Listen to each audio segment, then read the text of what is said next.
He leaned in and whispered, "Try not to embarrass me. These people are way above your level." I didn't say a word. I just walked in beside him, but when the host rushed over, shook my hand and said, "We've all been waiting to meet you," his face went pale so fast it was almost satisfying. For 3 weeks, my husband coached me on how not to embarrass him. "Make sure you get your hair done professionally," he said, like I was incapable of grooming myself. "Buy a new dress, something elegant but not too flashy," he instructed, like I didn't understand formal events. "Just smile and let me handle the conversations," he reminded me the night before, like I was too unsophisticated to speak to successful people. I listened to every condescending comment, nodded through every patronizing suggestion. Let him believe I needed his guidance to navigate a world that was way above my level. The whole time I was working on the building where this exclusive dinner would be held, the historic estate I'd been restoring for over a year, the project that would win me a regional preservation award. The whole time the host of this dinner, the venture capital titan Christopher, was desperate to impress, was calling me for project updates and texting me photos of antique fixtures he'd found. But Christopher never asked about my work, never bothered to learn what I actually did, never connected the dots. So when we walked into that estate and everything he thought he knew about his wife collapsed in seconds,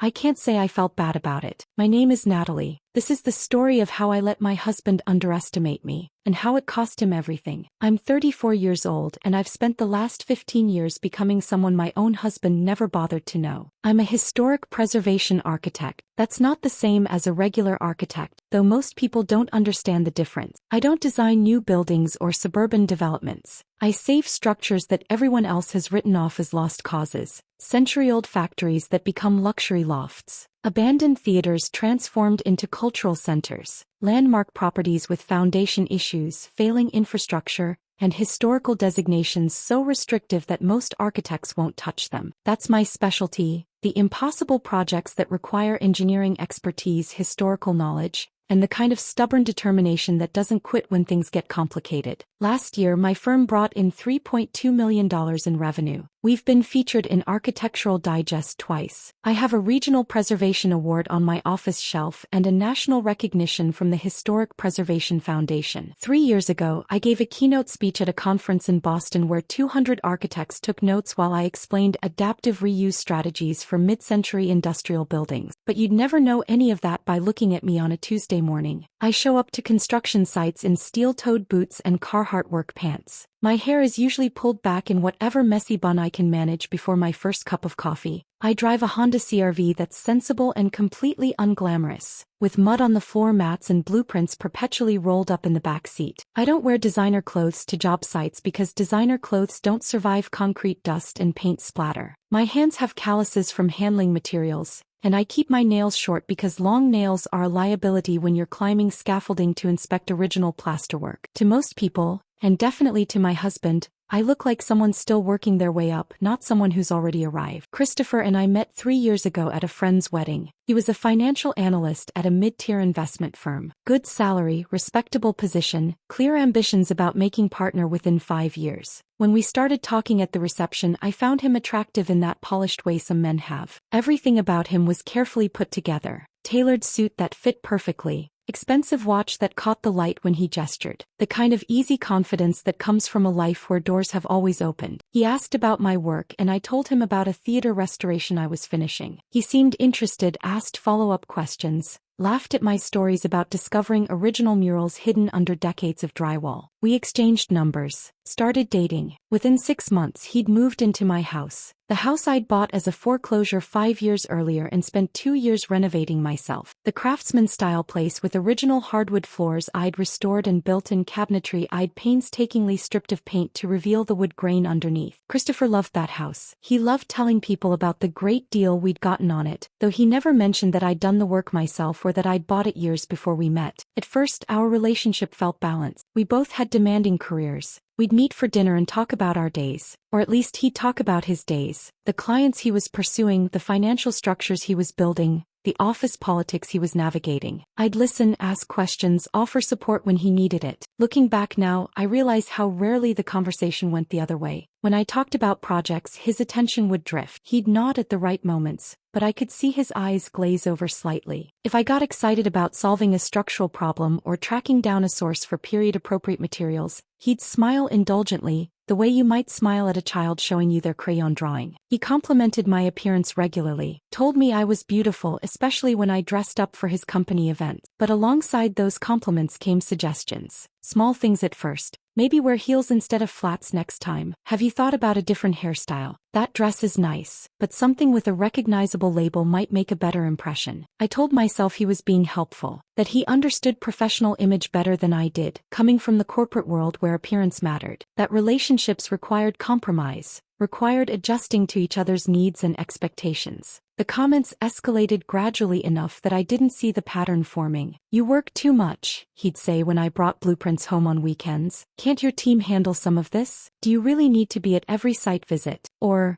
maybe it's time to upgrade your wardrobe. You can't show up to important events looking like you just left a construction site. Or, delivered one evening when I came home exhausted after a 14-hour day managing a crisis with a failing subcontractor. I know your buildings are important to you, but eventually you have to think about our future together, not just your projects. Our future. Like my career wasn't part of that equation. Like the work I'd built over 15 years was some separate hobby that existed outside the life we were supposed to be creating. I started noticing other things too. How he'd introduce me at his company events. This is my wife, Natalie. She's an architect, said with a smile that didn't quite reach his eyes, followed quickly by pivoting the conversation back to his own work. How he'd check his phone whenever I talked about a project achievement. How he never came to my job sites, never attended my industry events, never asked to see the buildings I'd saved. 6 weeks ago, everything came to a head with a single invitation. Christopher came home one evening practically vibrating with excitement. He was holding a cream-colored envelope, the expensive kind with embossed lettering that announces its importance before you even open it. James Whitmore is hosting a private dinner, he said, staring at the card like it was a lottery ticket. At the Whitmore estate. Black tie. Only 12 people and their spouses invited. I kept slicing vegetables for dinner, letting him have his moment. This is huge. Nat James Whitmore controls half the commercial real estate development in this entire city. He doesn't do dinners like this often. If I can make the right impression. He paused, looked at me with this mix of hope and concern. I was thinking you could come with me. As my date. The phrasing struck me immediately. Not, will you come with me, or, I'd love to have you there, but you could come with me. Like he was extending an invitation to something I might not be qualified for. Like he wasn't entirely sure I'd fit but felt obligated to ask anyway. Of course, I said. When is it? 3 weeks from Saturday. 3 weeks. That gave him plenty of time to prepare. And apparently plenty of time to prepare me too.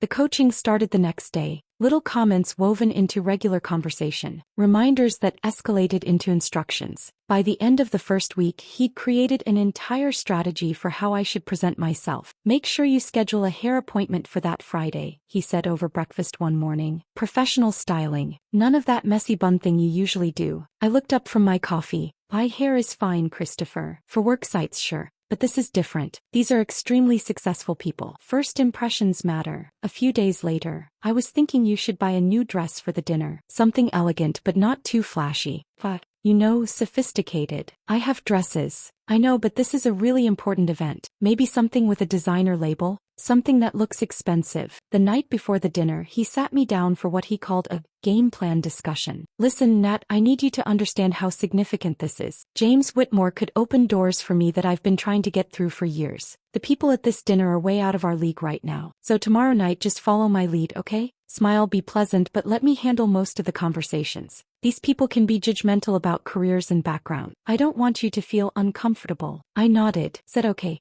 Let him think I needed his protection from a world I supposedly didn't understand. The whole time I was biting back the truth. The Whitmore estate he kept talking about, I'd been working on it for 14 months. James Whitmore III had hired my firm to transform his family's 1890s Georgian mansion into a luxury event venue while maintaining its historical designation. It was one of the most complex projects of my career, navigating preservation codes, upgrading electrical and HVAC systems without damaging original plasterwork, designing modern amenities that didn't compromise the building's architectural integrity. James and I had spent hours together, weekly planning sessions in his study, site walks where we discussed structural challenges and design solutions. Late-night phone calls when permit issues threatened timelines. He respected my expertise, valued my input, trusted me with his family's legacy property. He had my cell number saved in his phone. We texted regularly about antique lighting fixtures and period-appropriate materials. Just that morning he'd sent me a photo of bronze door handles he'd found at an estate sale, asking if they'd work for the carriage house entrance. I'd mentioned the Whitmore project to Christopher exactly twice. Once when I first landed the contract, told him over dinner that I'd been hired for a major estate restoration. He'd said, "That's great, babe," and gone back to scrolling through his phone. The second time was about 6 months ago when I explained I'd be working late for several weeks because we were in a critical phase of construction. "Okay, just don't forget we have that thing with my boss on the 15th, he'd replied. He never asked the client's name, never inquired about the project scope, never bothered to connect the dots between estate restoration and the Whitmore estate dinner invitation sitting on our counter. Why would he? In his mind, I was just an architect doing architecture things. My work existed in some separate category that had nothing to do with his world of finance and important connections. So I let him coach me, let him believe I needed his guidance. Let him think he was preparing me for an event I wasn't sophisticated enough to handle on my own. And I went to my hair appointment, bought the elegant dress he'd suggested, smiled when he approved of my appearance the night of the dinner, because I knew something he didn't. In about 2 hours, my husband's entire understanding of who he'd married was going to crumble. Every assumption he'd made, every condescending comment he'd delivered, every time he'd treated my career like a cute hobby, all of it was about to be revealed for what it was. And I wasn't going to say a word to stop it. The morning after Christopher received that invitation, he started a spreadsheet. I found him at the kitchen table on Saturday, laptop open, notepad beside him, researching every name on the guest list like he was preparing for a military operation. He'd somehow gotten hold of the attendee information, probably called the event coordinator under some professional pretense, and was building dossiers on each couple who'd be there. Michael Patterson, founder of Patterson Capital, he muttered, typing notes. Net worth estimated at $200 million, invested in the downtown revitalization project 3 years ago. He looked up at me. I need to find a way to mention that I follow commercial real estate trends. Make it seem natural, not forced. I poured myself coffee and watched him work. This was Christopher in his element, strategizing, positioning, calculating exactly how to present himself for maximum impact. He'd always been like this about networking. Every introduction was an opportunity. Every conversation had an objective. What bothered me wasn't the preparation itself. It was how that preparation extended to managing me. "You should probably avoid talking about construction work if it comes up," he said without looking away from his screen. "These people might not understand the difference between what you do and regular contractors. Just keep it vague. Say you work in architecture and change the subject." I took a sip of coffee, didn't respond. "And definitely don't mention any project problems or difficulties," he continued. "Successful people don't want to hear about struggles. They want to hear about wins. Confidence. You know, right?" I said.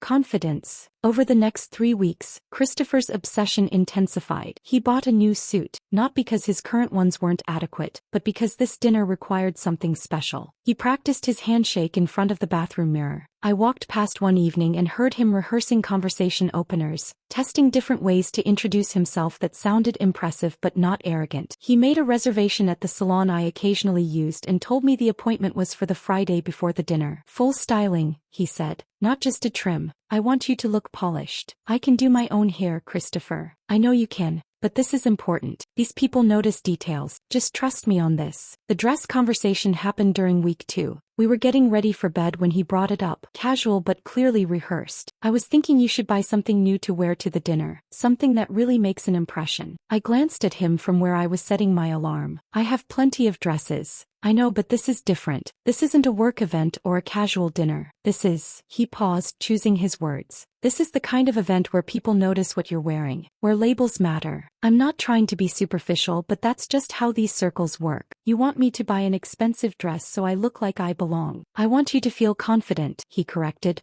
But we both knew what he really meant. "There's a boutique downtown that carries elegant stuff. Classic, sophisticated. Nothing too flashy, just quality. Why don't you go this weekend?" I went to the boutique, bought a black dress that cost more than I'd normally spend but less than Christopher probably hoped. It was beautiful in an understated way, the kind of elegant that didn't scream for attention but wouldn't be overlooked either. When I showed him, he nodded approvingly. "Perfect. Exactly right." Like I'd passed some test I hadn't realized I was taking. The instructions continued. Small comments woven into everyday conversations, each one reinforcing the same message. I needed to be managed, prepared, coached for an environment I wasn't naturally equipped to handle. Remember to smile, but not too much. You don't want to seem nervous or overeager. Let me introduce you to people. Don't just jump into conversations on your own. If someone asks what you do, keep it simple. Don't get into technical details that might bore them. Each comment landed like a small weight, accumulating into something heavier that settled in my chest. This was my husband, the man who'd stood across from me 3 years ago and promised to honor and respect me. And he was treating me like a liability that required damage control. I didn't argue with him, didn't defend myself or push back. I just absorbed each instruction with a calm that surprised even me.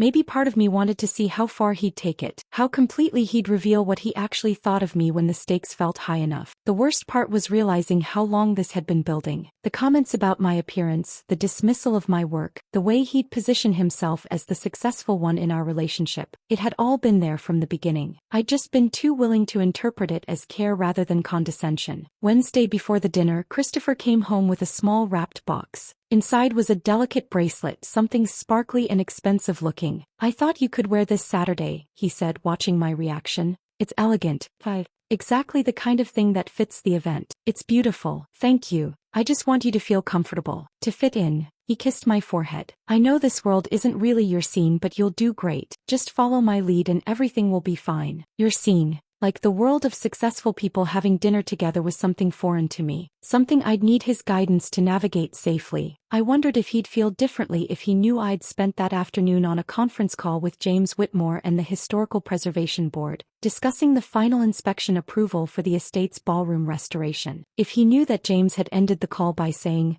"I can't wait for everyone to see what you've accomplished here, Natalie. This building is going to be the talk of the city." But Christopher hadn't asked about my day. Hadn't asked about my work in weeks, actually. He was too focused on his own preparation, his own opportunity, his own carefully constructed plan for advancement. Friday evening, the night before the dinner, Christopher called what he described as a final briefing. We sat in the living room after dinner and he walked me through his strategy like a coach reviewing plays before the big game. James Whitmore is the priority, obviously, but don't ignore the other guests. Michael Patterson and his wife, Victoria, are major players. Thomas Chin runs the biggest development firm in the state. Rebecca Hartford sits on every important board in the city. He looked at me seriously. "These people are way out of our league right now, Nat. I'm not saying that to be mean, I'm saying it so you understand the stakes. One wrong impression and doors close. One good impression and doors open. I understand. Do you?" He leaned forward. "Because these people can be judgmental. They care about pedigree, about connections, about presentation. They're going to look at us and make assessments in the first 30 seconds. So tomorrow night, I need you to just smile, be pleasant, and let me handle the substantive conversations. Can you do that for me?" The question hung in the air between us. Can you do that for me?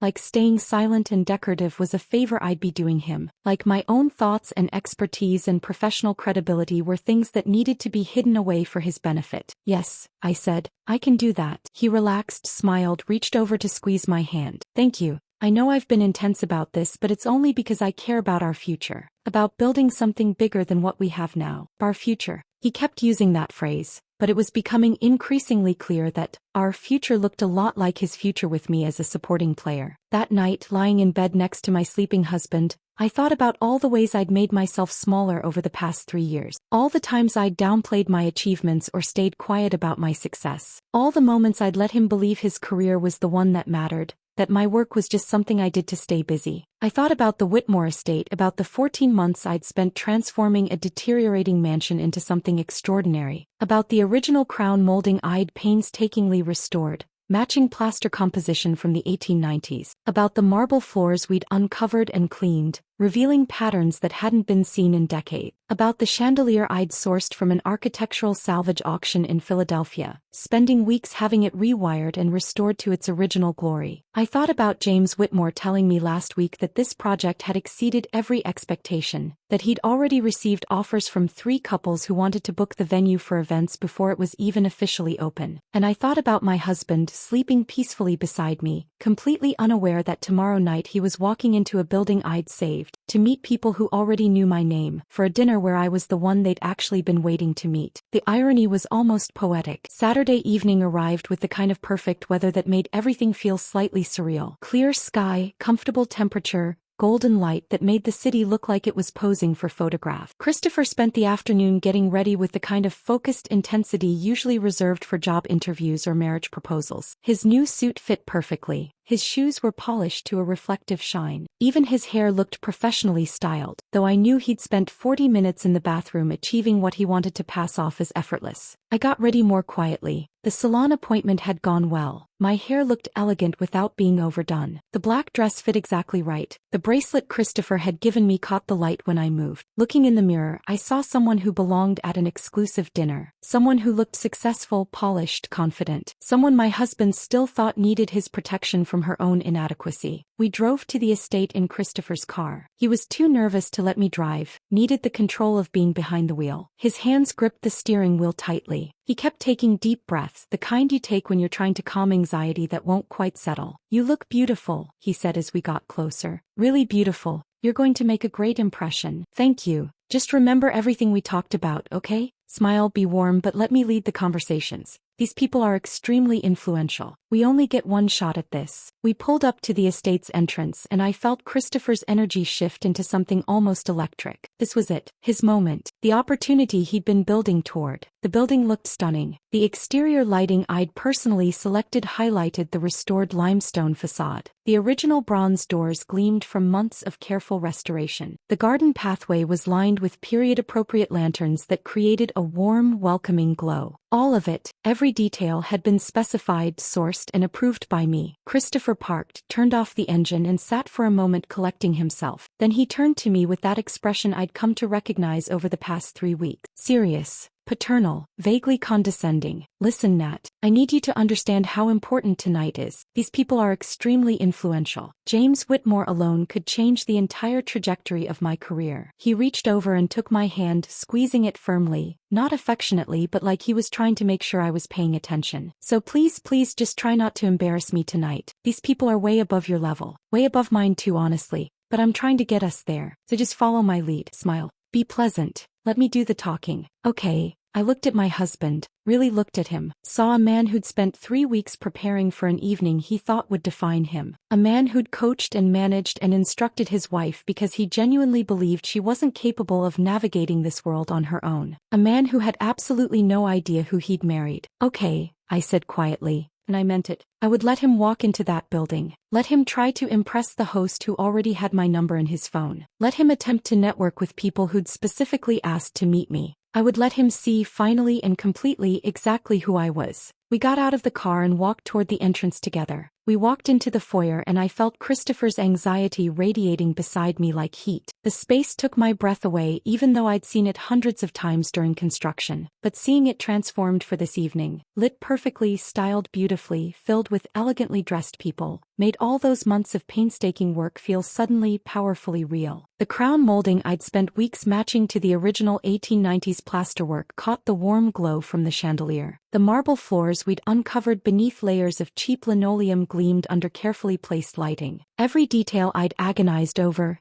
every decision I'd defended to contractors who wanted to take shortcuts, every hour I'd spent researching period-appropriate materials. It was all here, completed, perfect. Christopher didn't notice any of it. He was too busy scanning faces, trying to identify the important people he'd researched, calculating his approach. I could practically see his mental checklist running. Who to talk to first, what to say, how to position himself. About a dozen people were already mingling near the curved staircase, holding cocktails, chatting in that practiced way wealthy people have of looking relaxed while constantly assessing everyone around them. The women wore dresses that probably cost more than most people's monthly rent. The men had that casual confidence that comes from never worrying about money. Christopher straightened his shoulders, preparing himself. He took a breath like someone about to dive into deep water. Then James Whitmore spotted me from across the room. I saw the moment it happened. James had been talking to an older couple near the fireplace when his eyes swept the foyer and landed on me. His face transformed. Genuine warmth, the kind of smile you can't fake. He immediately excused himself and started walking toward us, toward me. Christopher saw him coming and his entire body shifted into performance mode. He adjusted his posture, prepared his handshake, positioned himself slightly forward like he was ready to make the introduction that would launch this entire evening. I watched him rehearse his opening line silently, lips barely moving, the greeting he'd practiced in our bathroom mirror for 3 weeks. James walked right past him, didn't even glance in his direction, just came straight to me with both hands extended, taking mine in that warm, familiar way we'd greeted each other dozens of times over the past 14 months. Natalie, finally, his voice carried across the foyer, loud enough that several conversations paused. I've been telling everyone you'd be here tonight. We've all been waiting to meet you. The look on Christopher's face was something I will remember for the rest of my life. Pure confusion first, like his brain couldn't process what his eyes were seeing. His rehearsed greeting died on his lips. His extended hand hung in the air, ignored. Then recognition started to creep in. The way James said my name, the familiarity in his greeting, the phrase, "We've all been waiting to meet you." Then horror. Absolute, crushing horror as the pieces started connecting in ways that didn't match anything he'd expected. "Good to see you, James," I said, squeezing his hands warmly. "See me?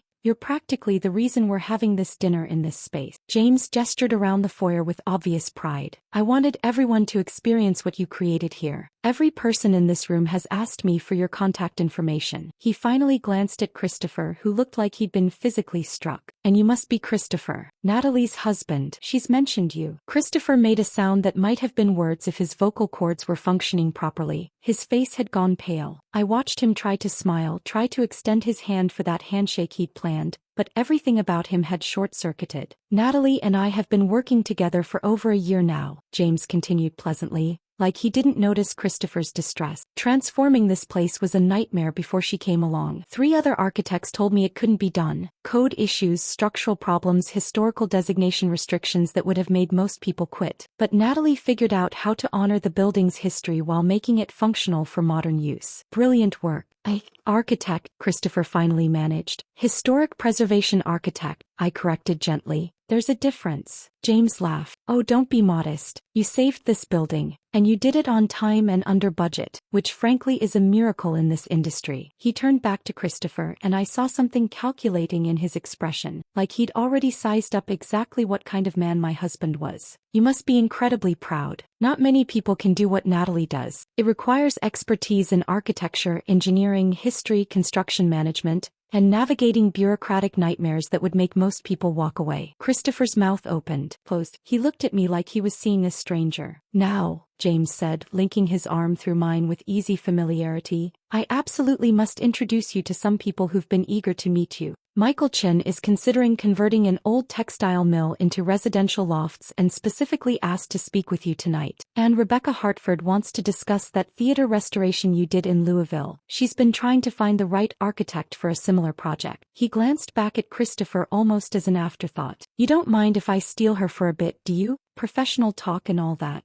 No, that's..." Christopher couldn't form a complete sentence. James led me away into the main reception room, and I didn't look back at my husband standing alone in the foyer I'd designed, looking like his entire understanding of reality had just shattered. The next hour and a half were surreal in the best possible way. James introduced me to every influential person at that dinner. Michael Chin, the developer with the textile mill project, who spent 20 minutes asking detailed questions about adaptive reuse strategies and historic tax credit structures. Rebecca Hartford, who ran the largest historic preservation foundation in the state, who'd seen my theater restoration and wanted to discuss timelines and budgets for her own project. Thomas and Linda Patterson, who owned 3 historic properties downtown and were looking for an architect who understood the delicate balance between modernization and preservation. Victoria Ashford, whose family controlled one of the oldest buildings in the city and who'd been looking for someone to assess its structural integrity. Every conversation was professional, substantive, the kind of discussion I'd been having for 15 years. I talked about load-bearing walls and period-appropriate materials, explained the process of working with historical commissions, shared stories about discovering original features hidden behind decades of bad renovations. This was my world. Had been since before Christopher and I even met. The fact that he'd never known it existed told me everything I needed to know about our marriage. I spotted him several times throughout the evening,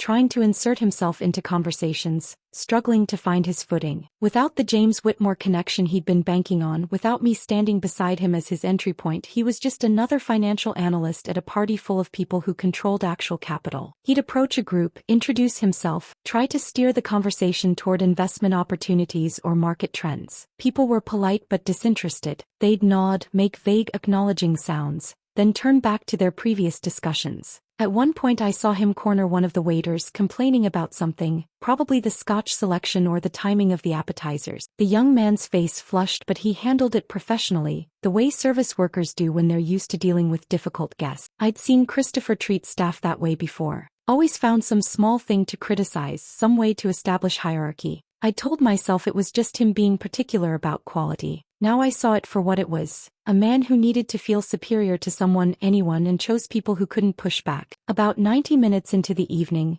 James found me talking with the Pattersons about a potential hotel renovation and gently interrupted. "Natalie, I hate to pull you away, but could I get your professional opinion on something? The audio system contractor for the ballroom sent over revised plans, and I think there might be an issue with how they're proposing to mount the speakers. I'm worried about the ceiling medallions. Of course, let's take a look." We excused ourselves and walked through the main hall toward James's private study. As we passed the bar, I caught Christopher watching us, his expression unreadable but intense. James's study was exactly as I remembered from our planning sessions. Rich wood paneling, built-in bookshelves, large desk positioned to face the window overlooking the gardens. He closed the door behind us and gestured for me to sit. "Before we discuss audio systems," he said, settling into his desk chair, "I wanted to give you this." He handed me an envelope. Inside was a check for $75,000. I stared at the number, then looked up at him in shock. "James, this is your performance bonus for completing the project ahead of schedule and under budget," he said firmly. "You earned every penny. This building should have taken 18 months minimum and cost close to $6 million. You did it in 14 months for 4.5. You've already paid for yourself 3 times over, and that's before we even factor in the increased property value. I don't know what to say. Say you'll accept it and stop being so modest about your achievements." He pulled out the audio system plans and spread them across the desk. "Now about these speaker mounts. Am I right to be concerned about drilling into the original plaster around the medallions?" We spent the next 20 minutes discussing the technical details, the kind of problem-solving conversation I genuinely loved. How to integrate modern audio without compromising historical elements. Whether wireless systems would work given the building's thick walls. The best way to conceal wiring without damaging original features. This was why I loved my work. Not the money or the recognition, though both were nice, but the challenge of solving puzzles that required both creative thinking and technical expertise. The satisfaction of preserving something beautiful while making it functional for modern needs. When we finally returned to the dinner party, I immediately spotted Christopher. He was standing alone near the bar, nursing what looked like his 3rd or 4th drink, watching the room with an expression I'd never seen on his face before. Anger mixed with humiliation, mixed with something that looked disturbingly like fear. Our eyes met across the space. For the first time in our 3-year relationship, he looked at me and saw someone he didn't recognize. Someone he'd completely underestimated. Someone he couldn't manage or control or dismiss. Someone who didn't need him at all. The realization was written plainly across his face, and despite everything, despite 3 weeks of condescension and 3 years of being treated like my achievements didn't matter, I felt a wave of sadness wash over the vindication. This was my husband, and he'd never actually known me. The car ride home was silent in a way that made the air feel dense and suffocating. Christopher gripped the steering wheel so hard his knuckles had gone white. His jaw was clenched tight enough that I could see the muscle jumping beneath the skin. He stared straight ahead at the road like he was trying to bore a hole through the windshield with sheer force of will. I looked out the passenger window at the passing streetlights, watching them blur into streaks of gold against the darkness. Each one we passed felt like a small measure of distance opening up between who I'd been an hour ago and who I was becoming. Something inside me had shifted during that dinner. Not broken exactly, more like settled into place after years of being slightly misaligned. 3 years of small dismissals and condescending comments. 3 years of being treated like an accessory rather than a partner. 3 years of watching my husband look past me while claiming to love me. It had all crystallized into something I couldn't unsee anymore. a clarity so sharp it cut. We turned onto our street and Christopher's breathing changed, shorter, harder, like he was trying to control something that wanted to explode out of him. He pulled into our driveway, put the car in park. The engine ticked in the sudden silence.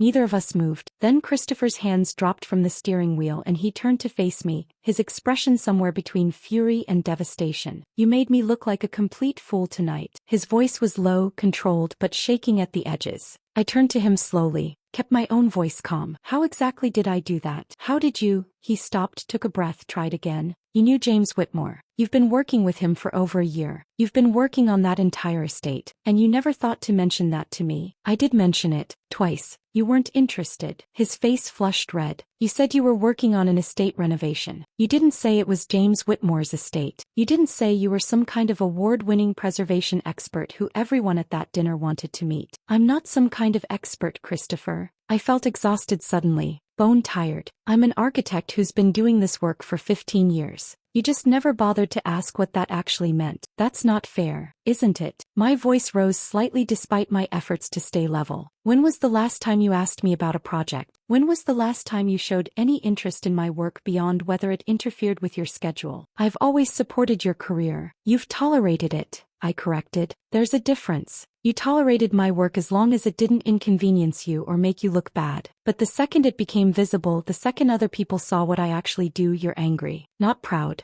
Angry." Christopher's hands clenched into fists on his lap. "You deliberately hid this from me. You let me walk into that dinner thinking I was bringing my wife to impress people, and instead you're the one everyone wanted to meet. Do you have any idea how humiliating that was?" "I didn't hide anything. I told you about the Whitmore project when I got the contract. I told you I'd be working late because we were in a critical phase. You just didn't listen because you didn't care." "I care about you. You care about the version of me that fits into your life plan," I said. "The version that shows up to your work events looking appropriately successful but not too successful. The version that supports your career without having one that might overshadow yours." He stared at me like I'd slapped him. "That's not true. Then why did you spend 3 weeks coaching me on how not to embarrass you? Why did you tell me those people were above my level? Why did you treat me like a liability that needed to be managed?" "Because I was trying to help you." "I didn't need help, Christopher. I needed a husband who respected me, who saw me, who bothered to know who I actually was instead of deciding who I should be." The words hung between us in the car and I watched him process them, watched him cycle through justifications and defenses, searching for the angle that would make him right and me wrong. He couldn't find it. "You should have told me," he said finally, quieter now. "You should have told me you were working with James Whitmore, that you knew all those people, that you were," he struggled with the words, "that you were more successful than I realized." "Why?" I asked. "So you could take credit for my connections? So you could use my relationships to advance your own career? So you could stop being embarrassed by me and start being proud that you'd married well?" "That's not. I never said I was embarrassed by you. You didn't have to say it, Christopher.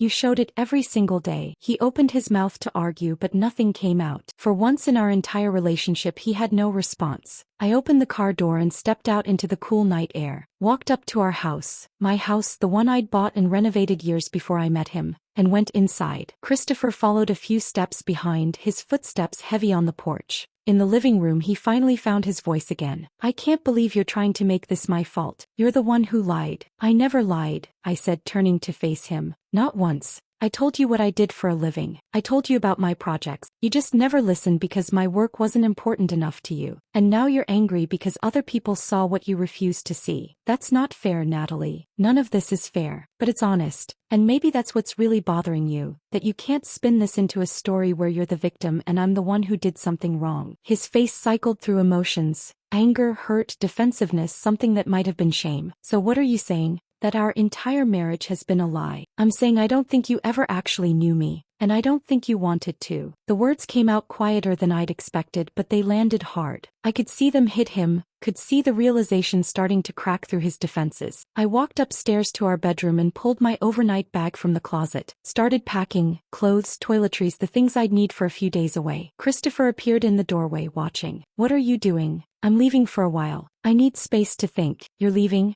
Just like that?" "Just like that," I said, folding a shirt and placing it in the bag. I pulled out my phone and called Elena. She answered on the second ring. "Hey, can I stay with you for a while?" "Always," she said without hesitation. "What happened?" "I'll tell you when I get there. I'll make up the guest room. Drive safe." I ended the call and zipped the bag closed. When I turned around, Christopher was still standing in the doorway, looking lost in a way I'd never seen before. "You're really leaving," he said. Not a question this time, a realization. "I'm taking a break from being treated like I'm not good enough." I never said. "You didn't have to say it." I picked up my bag and walked toward the door. He moved aside to let me pass, but I stopped and turned to face him one more time. "Let me ask you something, Christopher. In 3 years of marriage, have you ever asked me about a project I was working on? Have you ever come to one of my job sites to see what I do? Have you ever attended any of my industry events or award ceremonies? Have you ever shown genuine interest in my work beyond whether it interfered with your schedule or made you uncomfortable at your own event?" He opened his mouth to respond. Nothing came out. His face went pale as the question settled into him, forcing him to confront something he'd been avoiding. There were times I thought. He couldn't finish a sentence, couldn't construct a defense that would hold up against the truth. "That's what I thought," I said. I walked down the stairs and out the front door, got into my car, my sensible, unglamorous Honda CR-V with blueprints in the back, and drove away from the house where I'd spent 3 years making myself smaller to fit into someone else's limited vision of who I should be. In my rearview mirror, I could see Christopher standing in the doorway, silhouetted against the light from inside. He looked smaller somehow, diminished. Or maybe I just finally stopped seeing him as bigger than he actually was. My phone buzzed with a text from Elena. Doors unlocked. Wine is breathing. Take your time. I drove through the quiet streets toward her apartment on the other side of town, and with each mile I felt something loosening in my chest. Something that had been clenched tight for longer than I'd realized. Not freedom exactly. Not yet, but the first breath before it. The beginning of understanding that I deserved more than someone who saw me as a project to manage rather than a person to know. The beginning of realizing that the problem had never been me. I pulled into Elena's parking lot 20 minutes later and sat in the car for a moment, letting the engine tick down into silence. My phone lit up with a text from Christopher. Please come home. We need to talk about this. I didn't respond. Instead, I grabbed my bag and walked up to Elena's apartment, where the door opened before I could knock and my best friend pulled me into a hug that felt like the first solid ground I'd stood on in years. "Tell me everything," she said. So I did. Elena's apartment became my sanctuary for the next week. She'd cleared space in her closet without me asking, stocked her fridge with my favorite coffee creamer, and somehow knew exactly when I needed to talk and when I needed silence. The first night we sat on her couch with a bottle of wine between us and I told her everything. Not just about the dinner but about the 3 years leading up to it. All the small moments I'd dismissed or rationalized or explained away. "He never knew you," she said on the third night, after I'd spent an hour analyzing whether I'd somehow contributed to the problem by not being more direct about my achievements. "And the scary part is he never wanted to." Her words hit something deep and true. Christopher hadn't married me, he'd married the idea of me. Supportive wife, pleasant accessory, someone who wouldn't challenge him or overshadow him or require him to see past his own reflection. The actual person I was had been irrelevant to him all along. My phone became a source of constant stress during those first few days. Christopher's texts arrived like clockwork, each one a different flavor of the same desperation. Day 1, early morning. "I'm sorry I reacted badly last night. Can we please talk about this?" Day 1, evening. "I know you're angry but we can work through this. Just come home." Day 2. "You have to understand how shocking that was for me. Walking into that dinner and finding out my wife has this whole career I didn't know about. Can you see it from my perspective?" Day 3 turned angry. "You deliberately humiliated me in front of the most important people in my professional network. You let me look like a fool. That's not something a wife does to her husband." Day 4 swung back to apologetic. "I love you. I don't want to lose you. Please just talk to me." I didn't respond to any of them, just watched the messages come in, each one revealing more about who Christopher actually was when he didn't get what he wanted. Elena noticed me staring at my phone one evening and gently took it from my hands. "You don't owe him a response. You don't owe him anything." I know. This feels strange. 3 years of marriage and it ends with me ignoring his texts from my best friend's couch. 3 years of marriage ended the moment he told you not to embarrass him, she corrected. "This is just you recognizing it." He was right. The marriage had been over for a while. I'd just been too invested in making it work to see how broken it already was. On day 6, Christopher sent a longer message. I read it twice, feeling something shift as I absorbed the words.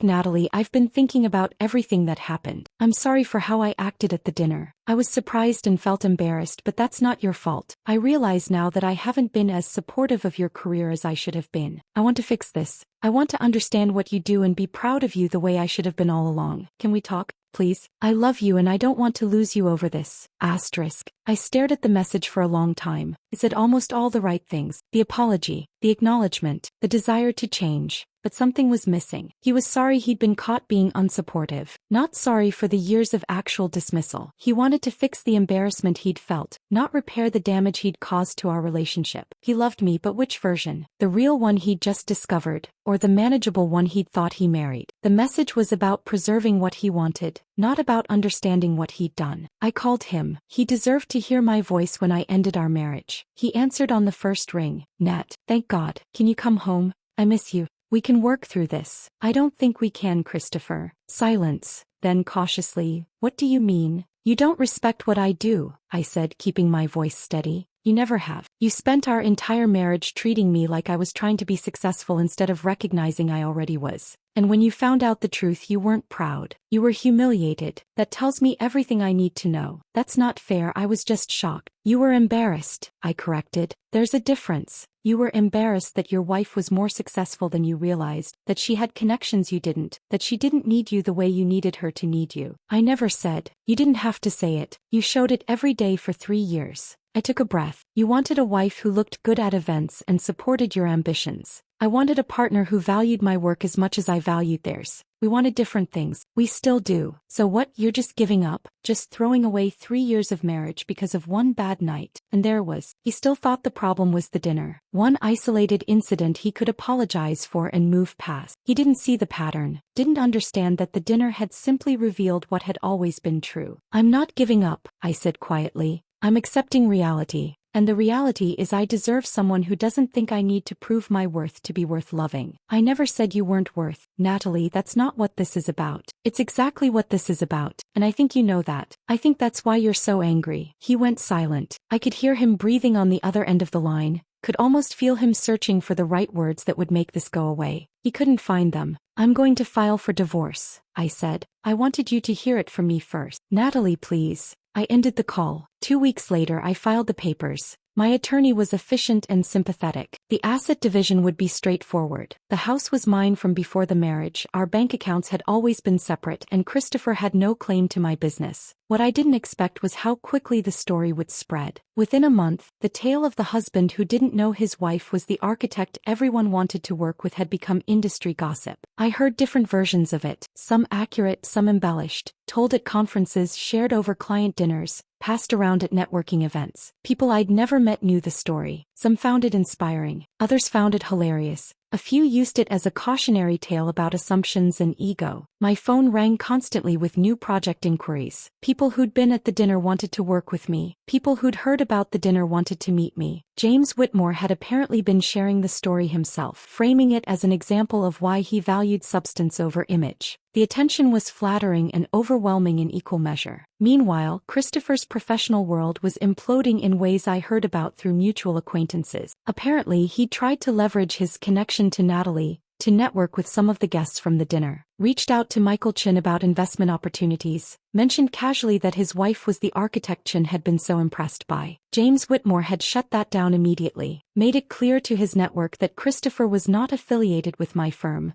did not have professional access to me, and should not be representing himself as connected to my work. The message was unambiguous. Christopher had embarrassed himself, and attempting to profit from his wife's reputation would only make it worse. I heard through a former colleague that Christopher's firm had passed him over for the promotion he'd been expecting. The official reason was fit concerns and professional judgment issues. The unofficial reason, according to office gossip, was that he'd made a fool of himself in front of some of the firm's most important potential clients. Turns out embarrassing yourself in front of the region's most influential investors has consequences. I didn't take satisfaction in it exactly. Christopher's professional struggles weren't something I'd orchestrated or celebrated, but I didn't feel sorry for him either. He'd built his career on image and connections, on knowing the right people and saying the right things. When that foundation cracked, the whole structure became unstable. Meanwhile, my career, built on actual expertise and completed projects and relationships based on mutual respect, remained solid. The difference was stark enough to be its own lesson. Elena and I talked about it one evening over dinner at her place. I'd been staying there for 3 weeks by that point, and we'd fallen into an easy rhythm of coexistence. Do you think he'll be okay? She asked. Christopher, I mean, professionally. I considered the question honestly. Eventually, probably. He's smart and capable when he's not trying so hard to impress people. Maybe this will teach him something. And personally, I thought about the texts that had finally stopped coming, about the divorce papers he'd signed without contest, about the marriage that had looked functional on the surface but had been hollow underneath. I think he'll find someone who fits the image he wants, I said. Someone who's happy being the supportive wife who doesn't challenge him. And maybe that'll make him happy. But it wouldn't have made you happy. No, I agreed.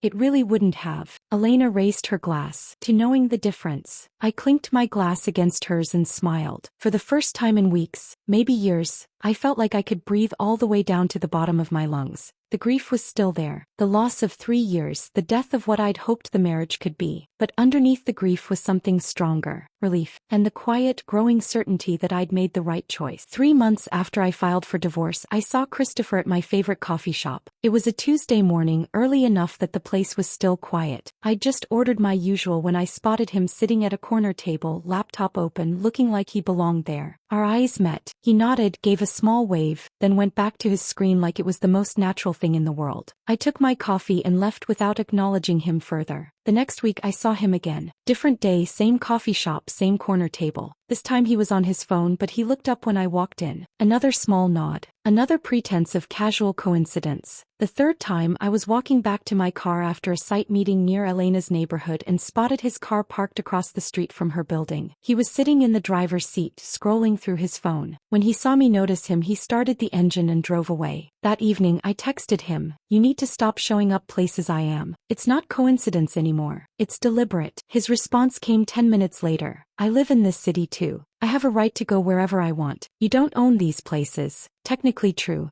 Legally, I had no grounds to tell him where he could or couldn't be, but the pattern was becoming undeniable. Coffee shop, the street near my office, outside Elena's building, always just present enough to be noticed, never close enough to be called harassment. Watching, waiting, making sure I knew he was there. I told Elena about it that night over dinner. She listened with growing concern, her expression darkening as I described each incident. "That's not coincidence," she said firmly. "That's stalking behavior. You need to document every time you see him. He's not doing anything illegal. Not yet, but men who do this kind of thing escalate. Start keeping a record. Dates, times, locations. Just in case." I started the documentation that night, feeling uneasy about what it implied. That my marriage wasn't just ending, it was devolving into something uglier. Then the colleague calls started. First it was David, an architect I'd worked with on a municipal building restoration 2 years ago. "Hey Natalie, weird question, but did you ask Christopher to reach out to me? He called yesterday asking about that library project we did together. Wanted to know who the client was, what the budget was, whether you were still working with them." My stomach tightened. "No, I didn't ask him to contact you." "What did you tell him?" "Nothing."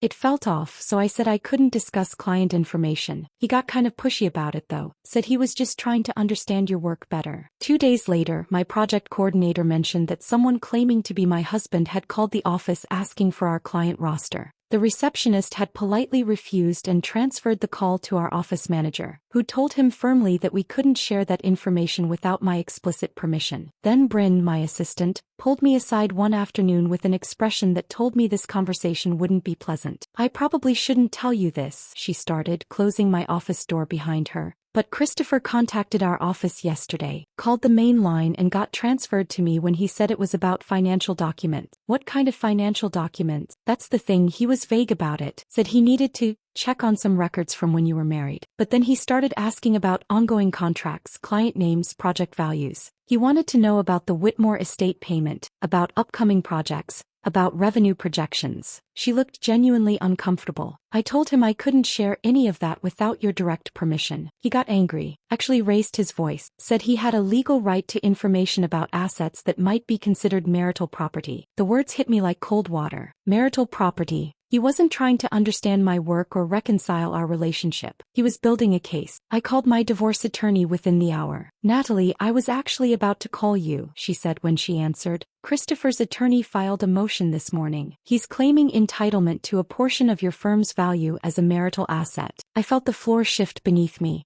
What? His argument is that your business grew significantly during your marriage. He's claiming that his emotional support and partnership enabled your success, and that he deserves compensation for his contribution to your career trajectory. Her tone was professional, but I could hear the underlying frustration. It's not uncommon in divorces where one spouse has a business, but in your case it's particularly absurd. Your firm was established years before you met him, and the growth is clearly attributable to your own expertise and reputation. So we can fight this, right? Absolutely. The claim has no real merit, but I need to warn you, this is going to get messy. He's not going to let this go easily. She paused. Men like Christopher don't handle rejection well, and they especially don't handle being outshone by women they thought were beneath them. He's going to make this as difficult and drawn out as he possibly can. What do I need to do? Document everything. Every contact he makes, every time he shows up somewhere he shouldn't be, every call to your office or colleagues. We need to build a pattern showing this isn't about legitimate financial interest. It's about control and retaliation. I hung up feeling sick. The divorce I'd hoped would be straightforward was turning into something uglier and more complicated than I'd anticipated. Then came the development I truly didn't see coming. I was at an industry networking event 2 weeks later. One of those evening mixers where architects and developers and preservation board members mingled over wine and appetizers. I'd almost skipped it, exhausted from dealing with Christopher's legal maneuvering, but James Whitmore had personally asked me to attend. He wanted to introduce me to someone interested in a theater restoration project. I was talking with the potential client when I spotted Christopher across the room. My first thought was confusion. Christopher had never attended these events when we were married. He'd always claimed they were boring, too niche, not relevant to his field. Then I saw the woman with him. She was young, mid-20s maybe, dressed professionally but trying slightly too hard, the kind of outfit that announced ambition. She was smiling up at Christopher like he was explaining something fascinating. His arm was around her waist in a casually possessive way. I recognized her. Rachel Morrison, junior project manager at Hendricks and Associates,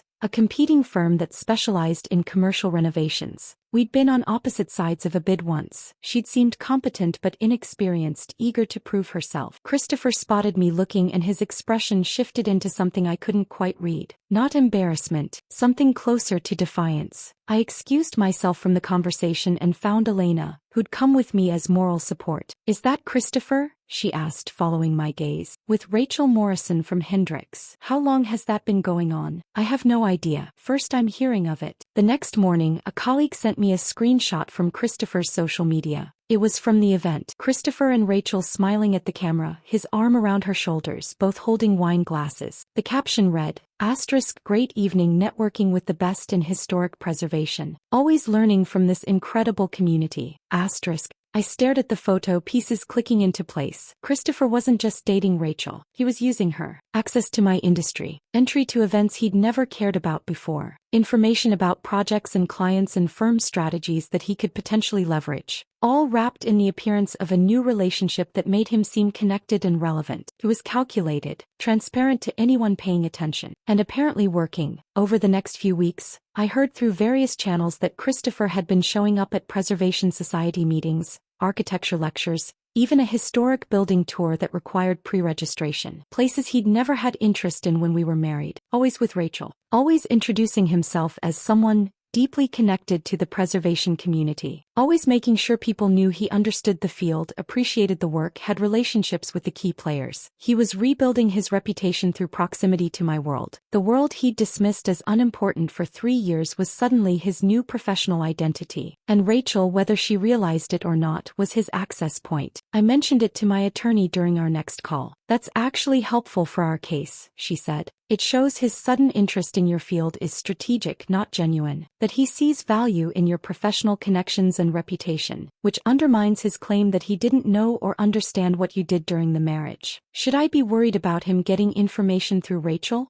About my projects or clients? Document anything suspicious but don't assume the worst. She might have no idea she's being used, or she might be smarter than he thinks and keeping appropriate professional boundaries." Still, I couldn't shake the uneasy feeling that Christopher's campaign was just beginning. That the legal motion and the sudden industry involvement and the strategic relationship were all pieces of something larger. He'd spent 3 years underestimating me. Now he knew exactly who I was and what I'd accomplished. And instead of accepting defeat gracefully, he was positioning himself to claim credit for it, or failing that, to tear it down. I drove home from that conversation feeling something I hadn't felt in months: genuine fear. Not of physical danger, but of what someone with wounded pride and strategic intelligence could do when they decided revenge mattered more than dignity. Christopher had always been good at playing the long game, calculating moves several steps ahead. I just hadn't realized I'd become his opponent. The invitation to the Regional Preservation Awards arrived 6 weeks after I discovered Christopher's campaign. I'd been nominated for the Whitmore Estate restoration, the same project that had detonated my marriage 4 months earlier. The irony was almost poetic. The building Christopher had told me not to embarrass him, it was now the reason I was being honored by the preservation community. Elena insisted on coming with me as my +1. "You're not facing that room alone," she said firmly when I mentioned the event. "And if Christopher shows up, I want to be there to watch his face when you win." "I might not win." "You're going to win," she said with absolute certainty. "And you're going to look amazing doing it." The ceremony was held at the historic Grandview Hotel, a beautifully restored property from the 1920s. The ballroom was filled with architects, developers, preservation board members, and city officials.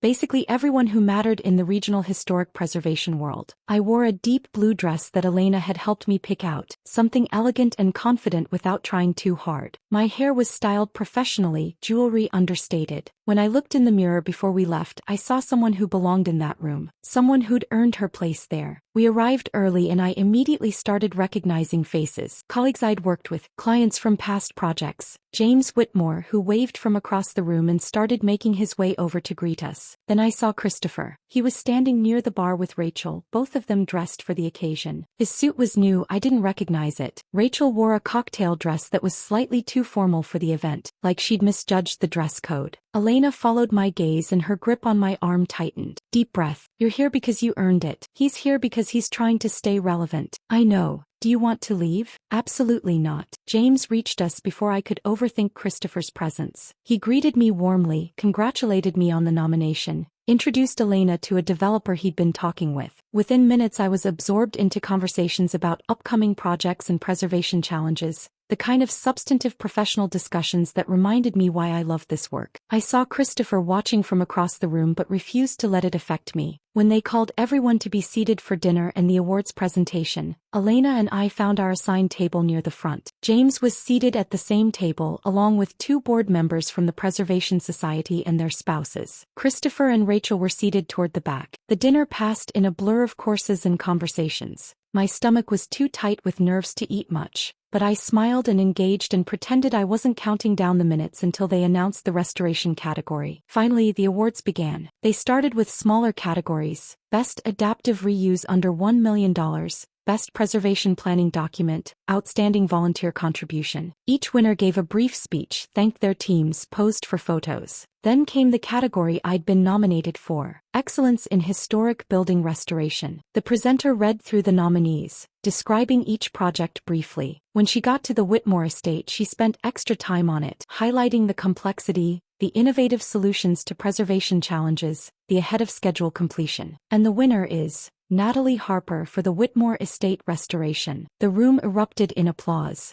Elena grabbed my hand and squeezed. James was already standing to hug me. I rose from my seat, legs somehow steady despite the adrenaline flooding my system, and walked to the stage. The award was heavier than I expected, a crystal piece mounted on wood, beautifully engraved. I stood at the podium looking out at the ballroom full of people and felt something shift inside me. I was done being quiet, done shrinking myself, done letting anyone make me feel like my accomplishments needed to be hidden or apologized for. "Thank you," I began, my voice clear and strong. "This award represents 15 years of work that not everyone valued or understood." I saw Christopher in the back of the room, his posture rigid. There were people in my life who saw my dedication to historic preservation as an inconvenience rather than a calling, who thought that showing up to job sites in work boots meant I wasn't successful, who told me not to embarrass them in front of important people, not realizing those important people were calling me for advice. I didn't say his name, didn't point, didn't need to. Half the room knew the story. I could see recognition dawning on faces, could see people glancing toward the back where Christopher sat. His face had gone deep red. Rachel looked confused, uncomfortable, like she was starting to piece together something she didn't like. "This award belongs to everyone who's ever been underestimated," I continued. To everyone who's been told they're not enough or too much or somehow wrong for being exactly who they are. We don't need others to recognize our worth. We just need to keep doing work that matters. The applause was thunderous. People rose to their feet. Elena was crying. James was beaming with pride. I left the stage with the award in my hands and my head held high, feeling lighter than I had in years. After the ceremony ended, people swarmed to congratulate me. I shook hands, accepted compliments, posed for photos. The conversations blurred together in a warm haze of validation and professional respect. I was talking with a developer about a potential project when I felt a hand on my arm. "Christopher, we need to talk," he said tightly. Elena materialized at my other side. "No, you really don't. This doesn't concern you," Christopher said to her, not taking his eyes off me. "Actually, it does. Natalie asked me to be here specifically so she wouldn't have to deal with you alone." I gently touched Elena's arm. "It's okay. I'll handle this." She gave Christopher a look that could have stripped paint, then stepped back, but not far. Christopher steered me toward the coat check area, slightly away from the crowd. Rachel trailed behind us, looking increasingly distressed. "That speech was a cheap shot," Christopher said, his voice tight with barely controlled anger. "You purposely humiliated me in front of everyone. Again."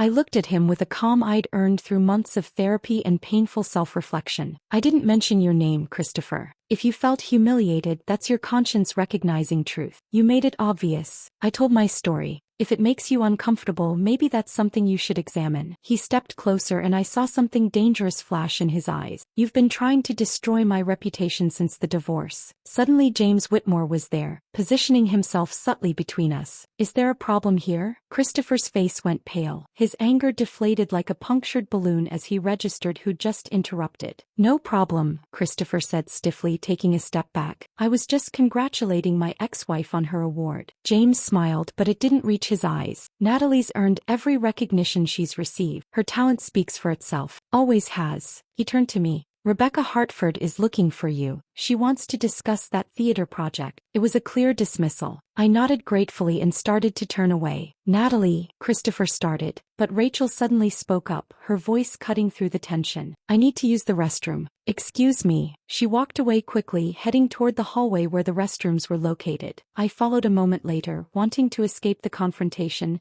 and found myself in the quiet of the ladies' room washing my hands when Rachel emerged from a stall. Our eyes met in the mirror. She looked shaken, almost tearful. "Can I talk to you for a minute?" I dried my hands slowly. "Okay. I need to tell you something." She took a breath, steadying herself. "Christopher's been using me. I didn't see it at first, but tonight made it obvious." "Rachel, you don't have to." "Yes, I do. Because you deserve to know." She leaned against the counter. "He asked me out right after your divorce was filed. Said he wanted to stay connected to the architecture community, that he'd always been interested in preservation but never had time to explore it during his marriage. It seems sweet, genuine." I waited, saying nothing. "But he's been asking me about your firm's projects, trying to get information about clients you're working with, upcoming bids, strategy meetings." I thought he was just curious, trying to understand the field better. "But tonight after your speech," she swallowed hard, "he said you'd always been a manipulative person who got lucky, that you deliberately humiliated him to advance your own career, that he was going to make sure you paid for what you'd done to his reputation." The words hung in the air between us. "I thought you should know what he's really like," Rachel continued.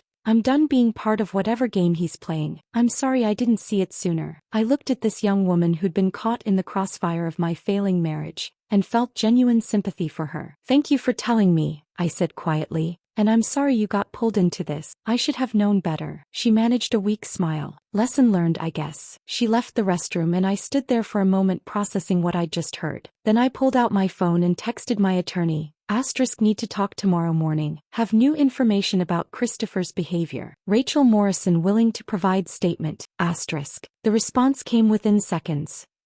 Perfect. This might be exactly what we need to end his legal nonsense. I walked back out to the ballroom, found Elena, and quietly told her what had happened. "So Rachel's finally figured out she's being used," Elena said. "Good for her. Better late than never." Her statement could end Christopher's claim to my business. Then tomorrow's going to be a very good day. I looked across the ballroom one last time and saw Christopher standing alone near the exit, Rachel nowhere in sight. He looked smaller somehow, diminished. Or maybe I just finally stopped seeing him as larger than he actually was. The morning after the awards ceremony, I met with my attorney armed with Rachel's willingness to provide a statement. We sat in her office with coffee and legal pads, and I recounted everything Rachel had told me. The timeline of Christopher's pursuit, his questions about my projects and clients, the comments he'd made after my acceptance speech. "This is exactly what we needed," my attorney said, making notes. "It establishes a clear pattern of strategic manipulation. He wasn't a supportive spouse contributing to your success. He was actively dismissive of your work until he saw an opportunity to exploit it for his own benefit." Rachel came in later that afternoon and gave her statement. She was nervous but resolute, detailing every conversation where Christopher had steered the topic toward my firm,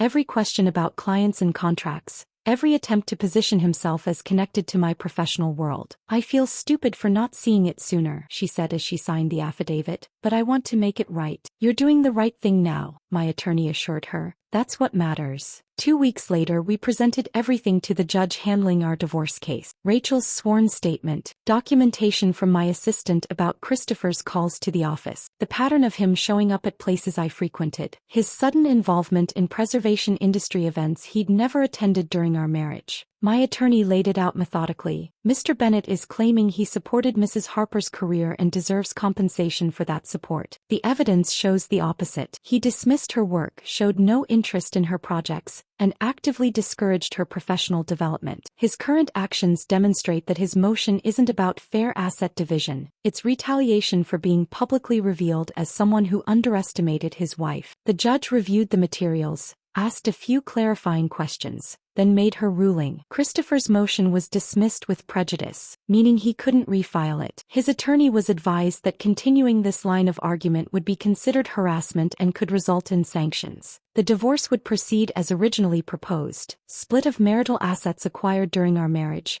but no claim to my firm or its growth. Christopher's attorney advised him to accept the settlement. He signed the papers without further contest. 6 months after I'd walked out of our house with a single bag, the divorce was finalized. I never spoke to Christopher again. The dissolution of my marriage opened up space for my career to expand in ways I hadn't allowed myself to hope for. The 4 projects I'd connected with at that dinner all moved forward. The textile mill conversion became one of my firm's most challenging and rewarding projects, transforming industrial space into residential lofts while preserving the original brick and timber structure. The theater restoration won us another award and led to 2 more similar projects. The historic hotel renovation brought us regional recognition. The mixed-use development in the Landmark District established us as the go-to firm for complex preservation work. I hired 3 new architects within 8 months. All of them were talented, passionate about preservation, and brought perspectives that strengthened our work. I promoted Bryn to senior project manager, and she thrived in the role. We moved into a larger office space in a restored 1920s building downtown. The irony of housing a preservation firm in a preserved building wasn't lost on me. Our work environment became a testament to what we valued: original wood floors, exposed brick, period details maintained alongside modern functionality. I won 2 more awards that year. Got featured in a national architecture magazine in an article about women leading the preservation movement. Was invited to give a keynote speech at a regional conference where I talked about the intersection of historical integrity and modern sustainability. And for the first time in years, maybe ever, I enjoyed my success without filtering it through someone else's insecurity, without wondering if I was being too proud or too visible or too much. I was just enough, exactly as I was. 6 months after the divorce was finalized, James Whitmore invited me to another dinner at his estate. This one was smaller, more intimate, just a handful of preservationists, architects, and developers discussing a collaborative waterfront revitalization project. The city wanted to transform a deteriorating industrial corridor into a mixed-use district while maintaining the area's historic character. It was the kind of complex, multi-phase project that required coordination between multiple firms and specialties. That's where I met Daniel. He was a structural engineer specializing in historic buildings, brought in to consult on seismic retrofitting for the older warehouses along the waterfront. We ended up sitting next to each other at dinner, and within 5 minutes we were deep in conversation about a Victorian-era building that needed earthquake reinforcement without destroying its architectural character. The challenge is integrating modern structural support into buildings that weren't designed for it, he said, gesturing with his wine glass. You can't just bolt steel frames to brick walls and call it done. You have to understand how the original structure works, what's carrying load, where you can intervene without compromising integrity. Exactly, I said, feeling that spark of connection that comes from talking with someone who genuinely gets it. It's the same with restoration. You're not just fixing what's broken, you're understanding the original intent and honoring it while making the building functional for contemporary use. When someone mentioned I'd done the Whitmore estate restoration, Daniel's face lit up with genuine interest. That ballroom ceiling work was incredible, he said. How did you match the plaster composition to the original? And the load-bearing modifications you made to support the chandelier without damaging the roof structure. I've been recommending people study that project. Not, wow, you did that, or, I'm impressed. Just specific technical curiosity about the work itself. We talked through most of the dinner, about projects we'd worked on, challenges we'd solved, the satisfaction of preserving something beautiful while making it safe and functional, about the frustration of building codes that didn't account for historic structures, and the creativity required to find solutions that satisfied both preservation standards and modern safety requirements. 3 weeks later we met for coffee. That turned into dinner, then a weekend hike where we spent 4 hours talking about everything and nothing. Daniel came to my job sites without being asked, genuinely interested in seeing the work in progress. He attended an awards ceremony where I received recognition for the textile mill project, and afterward asked detailed questions about the structural challenges we'd faced. When I talked about projects, he listened, not with polite attention but with real engagement. He treated me like a partner, not an accessory. 4 months into dating, I knew I'd found something different, something real. We were having dinner at his place when he asked, "Have you ever thought about what you want long-term? In a relationship, I mean." I considered the question honestly. I want someone who sees me, who values what I do not because it's impressive, but because they understand why it matters. Someone who doesn't need me to be smaller or quieter or different than I am. That seems like a pretty reasonable baseline, Daniel said. Not something you should have to ask for. You'd think so, but my marriage taught me that not everyone sees it that way. He reached across the table and took my hand. Your ex-husband was an idiot. I laughed. That's becoming increasingly clear. I mean it. You're brilliant at what you do, passionate about it, successful in ways most people only dream about, and he made you feel like that was something to apologize for. Daniel shook his head. His loss. Completely. It was the simplest statement, but it settled into me like truth I'd been waiting to hear from someone who actually meant it. A year after that dinner that changed everything, I ran into Christopher one last time. I was grabbing coffee before a client meeting when I saw him at a corner table. Alone, looking tired, wearing a suit that seemed slightly too big for him, like he'd lost weight and hadn't adjusted his wardrobe yet. Our eyes met. His face cycled through emotions I recognized from our final conversations. Surprise, discomfort, residual anger, something that might have been regret. "Natalie," he said, standing awkwardly. "How are you?" "Good," I said and meant it. "Really good. How are you?" "Fine.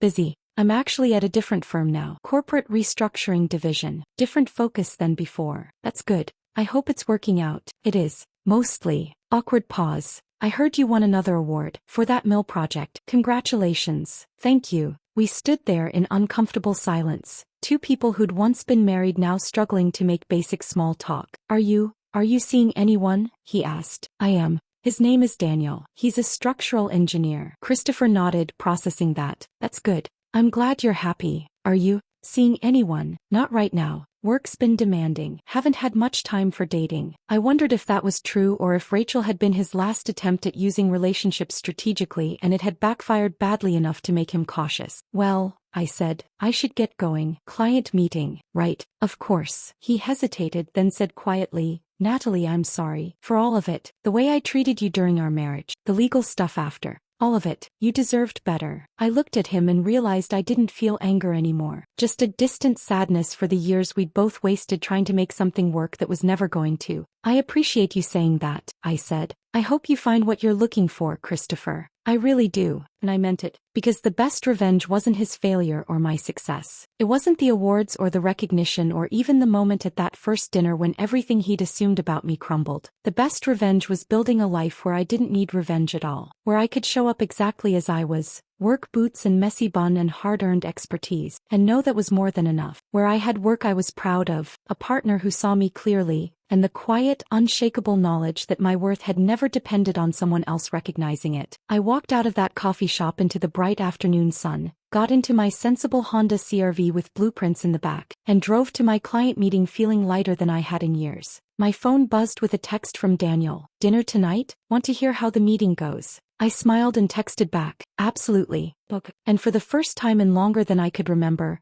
My future felt like something I was building for myself, not something I was fitting myself into. That was worth more than any revenge could ever be. If this story of hidden success and public vindication had you cheering, hit that like button right now. My favorite part was when James walked right past Christopher to greet Natalie at that dinner. What was your favorite moment? Drop it in the comments below. Don't miss more empowering stories like this. Subscribe and hit that notification bell so you never miss an upload.